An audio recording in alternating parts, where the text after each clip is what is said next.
Welcome back, wrestling fans, and thank you for listening to today's podcast. I am your wonderful host, aka the Queen of Chaos.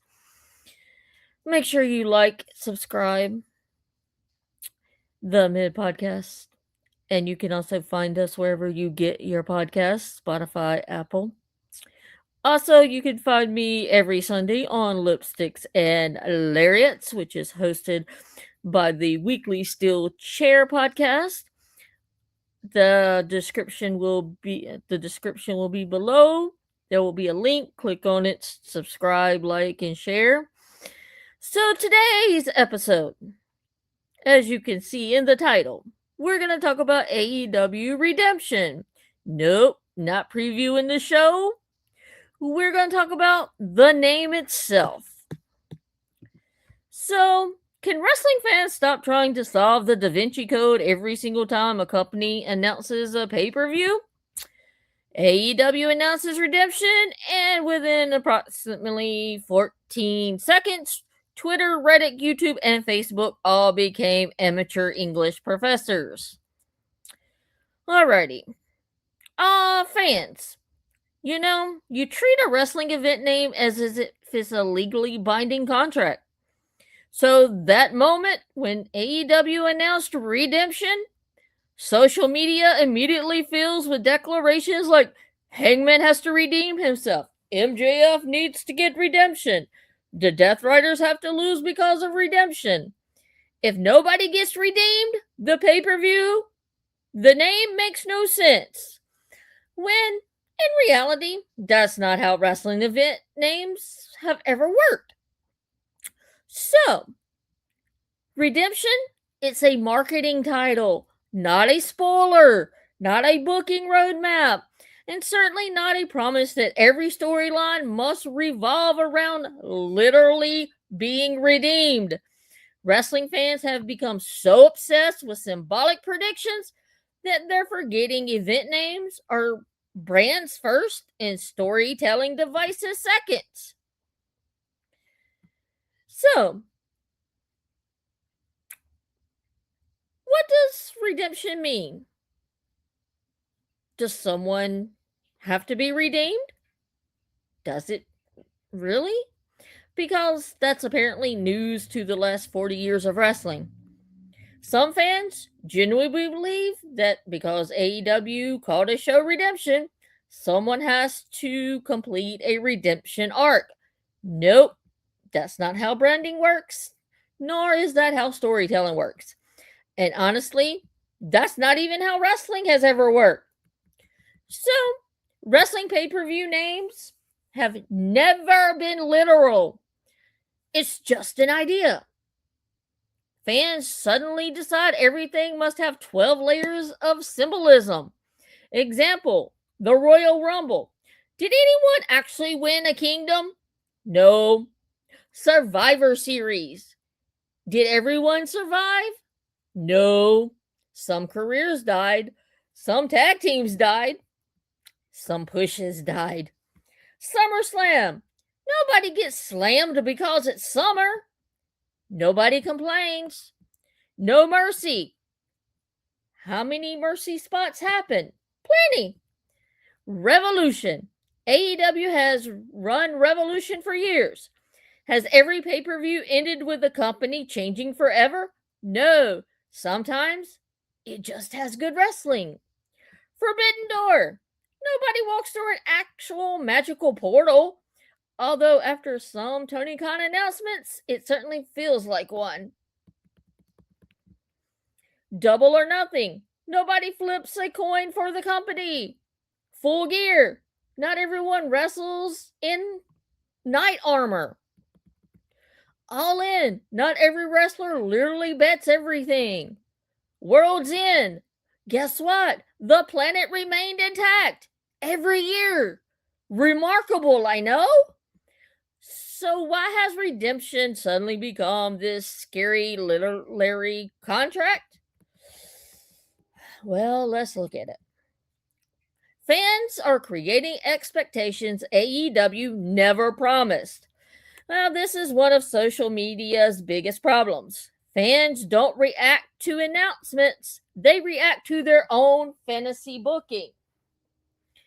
Example: AEW announces redemption. Fans hear Hangman wins, MJF turns face, Swerve apologizes, Christian Cage hugs everyone, John Moxley cries, the Young Bucks become monks, Orange Cassidy begins to care. None of that was announced. Fans invented it. Then they'll blame AEW when their fantasy booking doesn't happen. This has become modern wrestling discourse. Company says, we're having a pay-per-view. Fans here, I've already booked 8 matches for that pay-per-view. Have you ever thought redemption can mean many things? Even if AEW wants to lean into the title, redemption isn't limited to one wrestler. A champion redeeming a previous loss, a feud ending, a tag team reuniting, a wrestler proving critics wrong, a company bouncing back after criticism, a division rebuilding, even the audience reconnecting with the product. Redemption is an intentionally broad word. Marketing works better that way, and it creates an atmosphere. It doesn't dictate the booking. You know, movies do this constantly. The Dark Knight. Does the night literally become darker? No. The Last Stand. Sometimes there are multiple last stands. Endgame. Guess what? The MCU, well, it continued afterward. Titles create emotion. They're not instruction manuals. Well, guess what? WWE has done this forever. Nobody questioned Backlash. Did everyone get revenge? No. Extreme Rules. Half the matches weren't extreme. Money in the Bank. The money isn't actually inside the briefcase. Bad Blood. Not every rivalry involved bad blood. Clash at the Castle. Sometimes the castle barely mattered. Payback. Not everyone paid anyone back. Day one. Not literally the first day. Night of Champions. Some champions lose. Fastlane. Nobody drove. So why is redemption suddenly treated like Shakespeare? Well, we talked about this in a previous podcast. Fans want predictability. Then you complain when it's predictable. And this is the funniest contradiction. Fans say, I figured out redemption means Hangman wins. Okay, suppose AEW books Hangman. Fans, predictable. And AEW doesn't book Hangman. That's false advertising. Okay, which one do you want? It's a game. Wrestling promoters and companies cannot win. I think somewhere along the way, social media convinced wrestling fans that every announcement contains hidden lore. Sometimes a pay-per-view name is simply just a really, really cool name. That's it. Redemption sounds so dramatic. It sounds emotional. It sounds marketable. It fits professional wrestling. It doesn't mean AEW owes every wrestler a redemption story. Just like Revolution doesn't require a coup. Just like Full Gear doesn't require a transmission. Just like Forbidden Door doesn't require Doctor Strange. Sometimes it's just branding. And honestly, that's okay. So instead of trying to decode every logo, every font, every color, every poster, maybe, just maybe, watch the show first. Because the best wrestling stories aren't the ones fans force into existence before the opening bell. They're the ones that unfold in the ring. So, if you enjoyed today's episode, make sure to like, subscribe, leave a comment. And I also want to hear from you. Are wrestling fans overanalyzing every announcement these days, or should pay per view names always match the stories being told? So, until next time, remember not everything in wrestling is a clue. Sometimes it's just a really good title.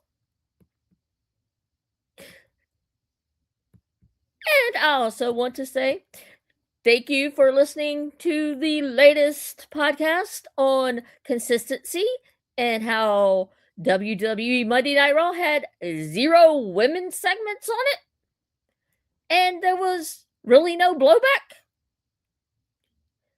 So, thank you for your support. Keep listening. Make sure you share with your friends. And again, sometimes